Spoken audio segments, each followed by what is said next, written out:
Hello guys, কি অবস্থা সবার? আজকের ভিডিওটা খুবই ইন্টারেস্টিং হতে যাচ্ছে এবং ভিডিওটা হতে যাচ্ছে চ্যালেঞ্জিং ভিডিও। সো এই ভিডিওতে আমি একটি প্রশ্ন করব। এই প্রশ্নটির উত্তর যে দিতে পারবে তার জন্য রয়েছে বিশাল একটি পুরস্কার। একটি প্রশ্নের উত্তর দিতে পারলে পেয়ে যাবেন 5,000 টাকা। তো প্রশ্নটা কি সেটা জেনে নিন। প্রশ্নটা হবে এরকম যে একটি নদীর মাঝখানে একটি লেবু গাছ আছে। সো এই লেবু গাছটির মাঝে একটি বানর আছে। গাছটি হচ্ছে গিয়ে একদম নদীর মাঝখানে।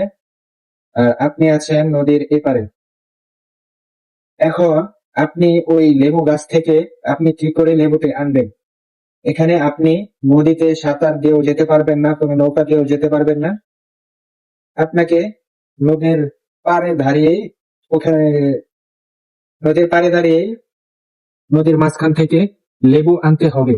লেবু গাছে একটি বানর আছে আর এই গাছটি নদীর মাঝখানে।